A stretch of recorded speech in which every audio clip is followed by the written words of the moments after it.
Assalamualaikum and have a good day everyone. So today we are going to present case 27, the turnaround of Madi Child Cafe. Before that, let me introduce our group members first. So firstly, we have Ahmad Azin bin Ahmad Izanuddin, then Nur Karina binti Hamdan, Nurul Huda Izzati binti Muhammad Rosli, Nurul Syahira binti Azhari, and last one is me, Siti Aisyah binti Ismail. Okay, so first let's go through with the synopsis of this case. Okay, actually Madimam Corporation is a hamburger and fast food restaurant, and it is a franchise business. It recognized the threats to its business, and then they decide to expand their business into coffee business. In 2003, Madicha Cafe was launched by Madimam Corporation in Melbourne, Australia. Okay, Madicha Cafe was a huge success at that point in time. By 2013, it was the largest coffee shop brand in Australia and New Zealand. Okay, Madicha Cafe then focused mainly on providing customers with high quality coffee, but at lower rates compared to its main competitors. Okay, so then when Madicha Cafe was launched in the US market in 2011, it faced a huge losses. Okay, then the company was confused as to how it was making such losses when it actually had great popularity in other parts of the world. So the company now is discussing about the operation of Madicha Cafe, its competitive position, and also the ways by which Madicha Cafe can turn around its US operation. Alright, so now let's discuss about what are the differences between the Australian market and the US market, and then what are the limitations of using the success of Madicha Cafe launching in Australia as a blueprint to carry out its global expansion. Okay, so actually the differences between the Australian market and US market in terms of coffee are the types of coffee served, coffee services provided, and last one is the influence of regional cultures. Okay, so I will explain further in the next slide. Okay, so based on key topic of operation management, the differences between American and US is first the types of coffee served. Okay, the demand of coffee served in the Australian market and American market is completely different. There are various types of coffee-based drinks such as espresso or known as short black, long black, coffee mocha, coffee latte, cappuccino, flat white, and hot chocolate. Okay, so in Australia, the flat white coffee is the most preferable of the coffee drinks. Because why? Because it was a coffee beverage invented by Australians and therefore suited the taste of Australians. It was an espresso coffee similar to a cappuccino but without high dome microfoam and chocolate sprinkles. The market survey conducted by Madicha Cafe was general to the extent that it had ignored the proper product mix to match and the taste of the culture of Americans. Then, the underlying idea was to remain using flat white as the crucial coffee beverage to penetrate the US coffee marketplace. Okay, however, the most preferable coffee drinks in the American was latte, as mentioned in an article by Samantha Grossman. Okay, then particularly Chicago residents preferred the blonde roast coffee drink. Due to the different demands of types of coffee, then Madicha Cafe could hardly use its Australian market as the testing ground for the US market. So the inaccurate market study regarding types of coffee has led to Madicha Cafe's failure in the US. Another pitfall is the market study was it had targeted different consumer bases. The target consumers in US are young working adults aged from 20 to 40, which is different from the Australian, which catering for adult aged 30 to 60. Okay, so by key topic of customer value analysis, we spot the other differences, which is the coffee services. Alright, coffee services are equally crucial in determining the quality of coffee served.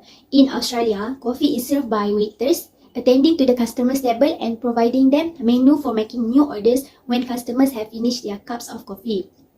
Next, the coffee service is more towards a pleasant social rhythm by providing a complete service experience to the customers until they left the coffee houses. Okay, the service is designed to offer people a place to meet friends and enjoy a quality coffee experience as well as keeping the children fed and entertained. But in the US coffee marketplace, customers have to queue again for a new coffee order when they wanted to order another cup of coffee. There was no waiter attending the customers from table to table to take their orders. The service experience is different from Australian coffee houses.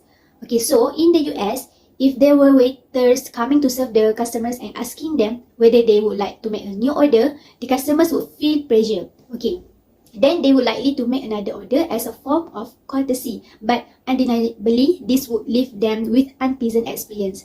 Due to the psychological effect on the customers, Coffee service in US is more prone to self-service rather than a catered service. Madichai Cafe could not adapt its method of service in Australia when venturing into US coffee market because of this reason. Okay, so the last differences is influence of regional culture. In Australia, we can see that the coffee beverage were influenced by coffee culture of Italy and Greece. Then in 1950, Italian introduced espresso coffee in Sydney, Australia, and the quality still to root and expanded in the 1980. Until now, Australia prefer espresso coffee, especially flat white. Okay, difference in US. There is no cultural influence. They emphasize more on coffee environment. For example, latte is priced at $2.5, which is lower than the price Starbucks latte, which is $3.5. Okay, so from this, we can see the low pricing strategy is used by them in the US.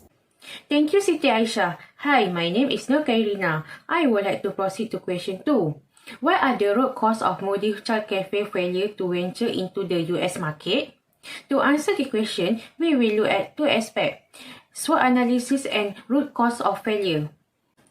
Let's start with SWOT analysis. We will start with strength. The financial position of Madichai Cafe was strong and stable. Given that the Madi Mum Corporation might serve as a financial backbone for all of its operation and marketing activities. In 8 years, Madichai Cafe has 300 locations in 17 countries as a result of its aggressive expansion. Aside from that, he has grown into a global fast food chain restaurant, thanks to its extensive network and fast food industry experience. Madichai Cafe achieved success in the coffee market by relying on its global network and experience as a key success factor. It is capable of understanding consumer behavior and has provided the appropriate item to its customer. After that, we will look for the weaknesses. There was a gap in terms of the environment and interior design of the cafe and the preference of the target consumer in this case. This is due to the Madi Mum image as a kid-friendly environment.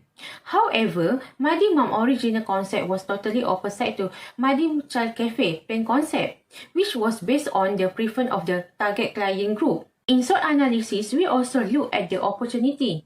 The opportunity for the company are there was a big and profitable market segment of the middle and low-income consumer. In terms of overall revenue, its population recognized as a largest market share than the population of high-income consumer. Madichai Cafe could profit from this market segment by giving an inexpensive cost for its product in order to meet the need of its customer. Besides that, Madichai Cafe was able to attain economy of scale in its coffee production because to improve technology. The coffee making machine and system increased the efficiency of preparing the coffee at the highest and standardized quality. As a result, Madichai coffee can be enjoyed by customers at a reasonable and inexpensive price. Finally, we look at trade in SWOT analysis. The first trait was that Madichai Cafe cannot directly target middle and low-income customers at the same time because the coffee market in the United States was still immature. Next, because it has eventually created a good relationship with the client, Starbucks earned high brand loyalty from its customer. Madichai Cafe can have trouble marketing its item. Lastly, Madichai Cafe also has to fight directly against the market's largest coffee chain. For example, Dom Donut and Starbucks has a lot of experience in this field. They were more knowledgeable about coffee bean sources and suppliers. After conducting a SWOT analysis, we can determine the root cause of the company failure in the United States. We can talk about the internal and external perspective. Let's look at the internal perspective first. Lack of product competitive and weak customer value proposition are 2 issues that could lead to the Madichai Cafe product line failing. The fast food-oriented foundation of the operation, such as the lack of barista preparing coffee and the general layout of the outlet, can worsen the problem. The product further can offer are limited because to the lower pricing strategy. In comparison to other coffee beverage company, there is also lack of product customization. From an external perspective, the root cause of the company failure in the United States is the coffee market in the US at that time was still immature. And also the difference in coffee taste preference between Australia and US community. And Madichai Cafe performance was harmed by strong industry competition. That's all from me. Thank you. For the next question, I will pass to the next presenter, Ahmad Razin. Okay, thank you to Karina. Next is a question 3. How can the SMA model, which was developed by Tompkins and Carr 1996, be helpful in addressing the issue described in the case? Discussed from the tactical and management perspective of the company. Okay, the strategic management accounting model is an approach to management accounting that explicitly highlight strategic issues and concern. The model comprises 3 main parts, which are market and competitor analysis, value chain analysis, and cost and attribute driver analysis. Okay, first is a market and competitor analysis. As mentioned in earlier parts of the case study, the key cause for failure in the US market includes variables such as targeting the wrong age groups. This suggests that Muddy Child Cafe market study fails since it targeted the wrong customers. As a Muddy Child Cafe wants a turnaround in its operation in the US market, it must carefully analyze the market and the competitors who might be both present and future competitors in the coffee market.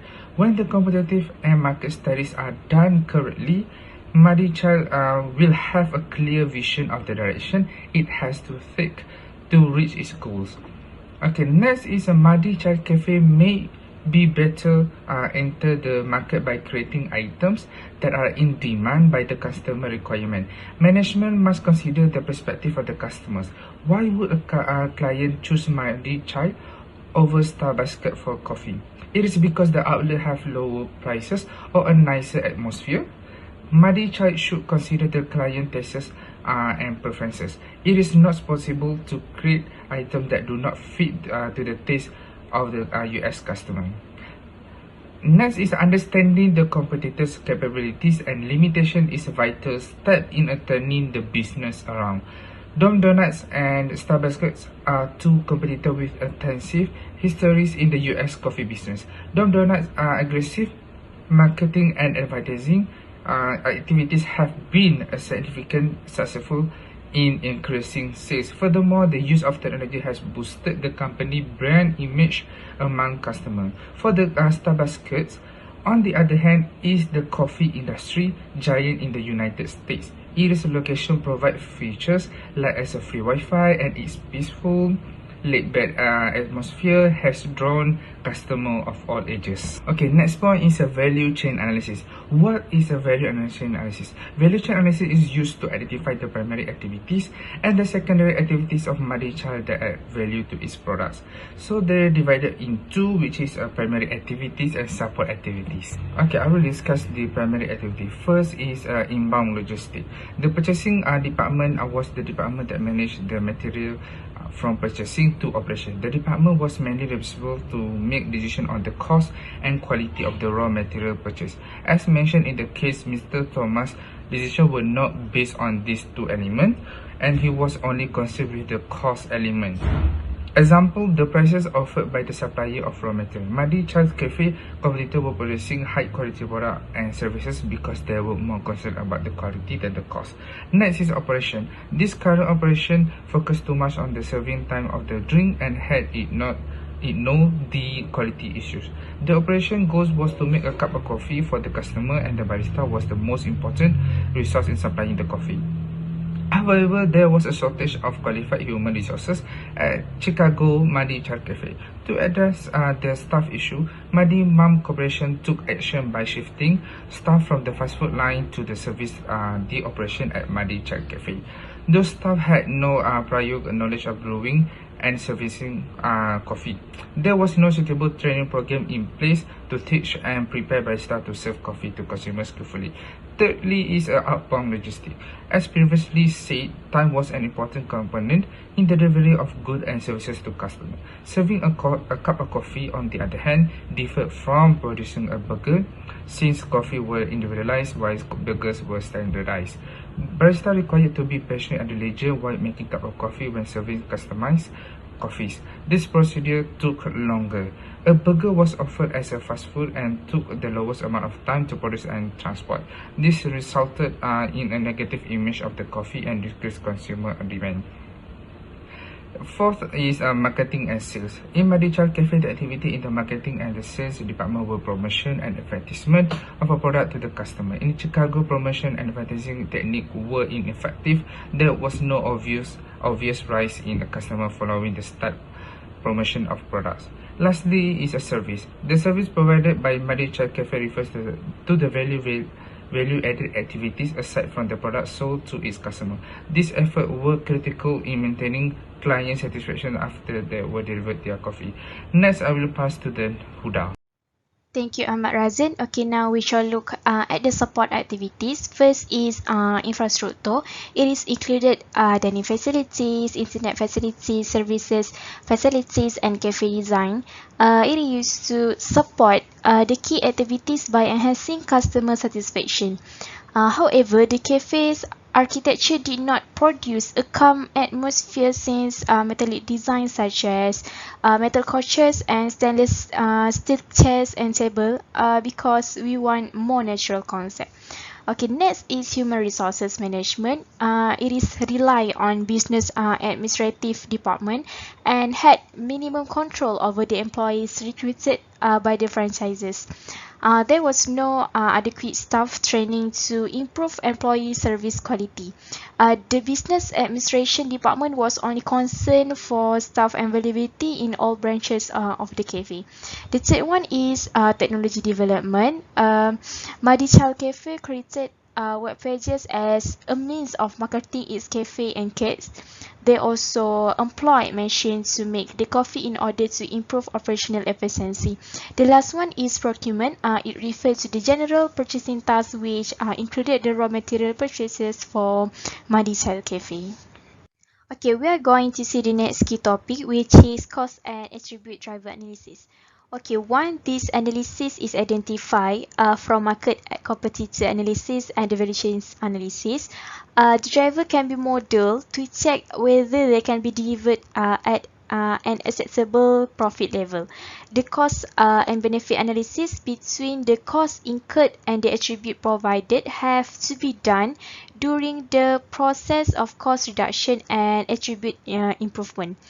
The excessive cost reduction might result in lack of product attributes that consumers are looking for, whereas the excessive product attribute will lead to the escalating high product cost.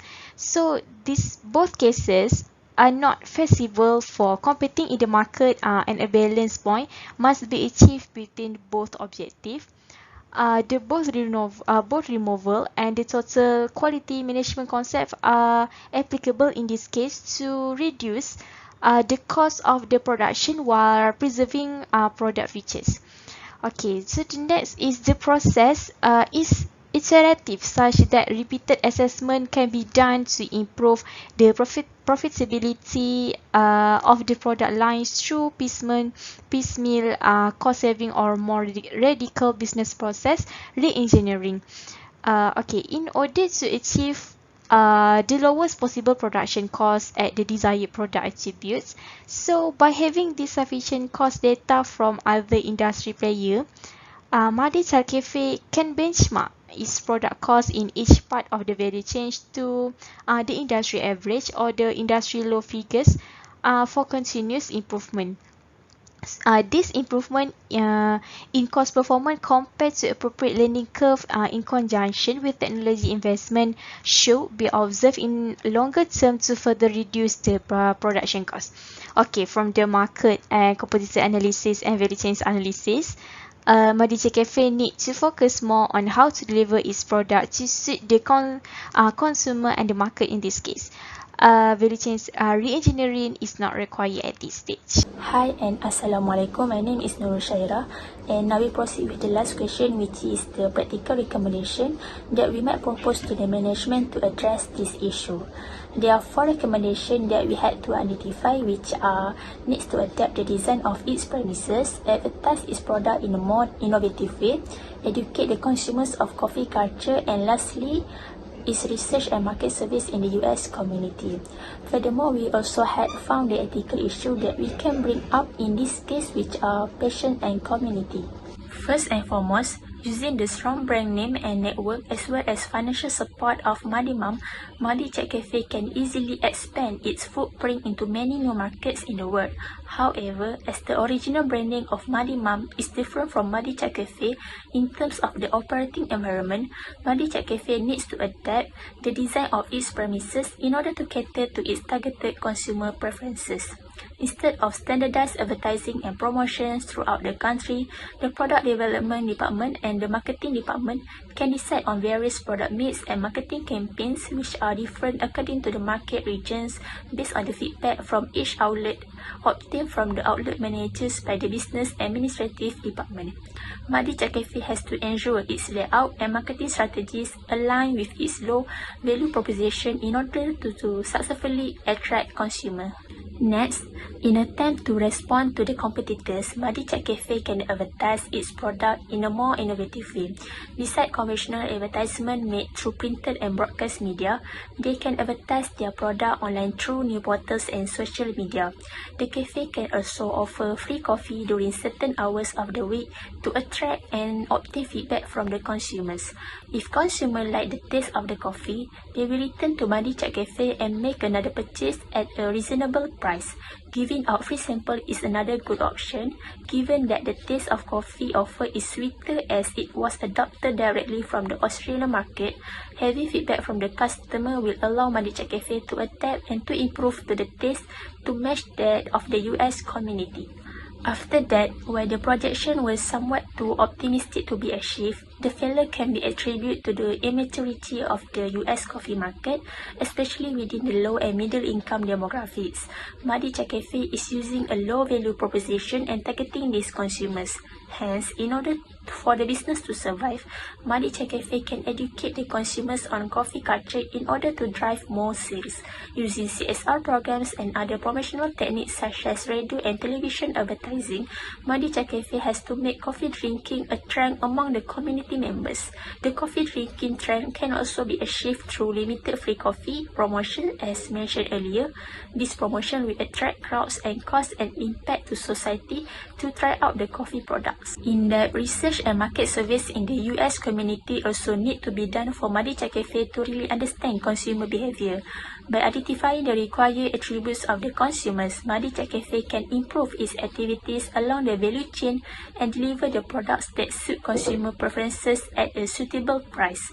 For instance, instead of focusing solely on the cost of the raw coffee materials, the quality of the material to produce the coffee should also be emphasized to produce the coffee that is on par with the customer taste. Lastly, the ethical issue that we can bring up in this case is what kind of attitude a barista should have. First and foremost is patience. Patience is a virtue, especially when you are barista. As a barista, the single most important skill you can learn is the ability to be patient and remain calm. This single skill will make the workflow more efficient. Learning patience will allow us to keep a cool head when the pressures are on. It will govern how you perform in almost every situation. Next is community. As much as learning to be a barista can be about personal goals, personal excellence, and ambition, it also relies to a large extent on a strong foundation of community. Whether it is between your colleagues and peers, your regulars, or the coffee world, local or global, being a barista is about teamwork and communication. In the same way, it should also be about helping the community. As a barista, you connect people and you provide the centerpiece around which people connect, but you are also a valuable link in a connected chain of production and progress. Building good relationships are the foundation of the coffee industry at all levels. Once you realize this, you begin to see the bigger picture behind your cup.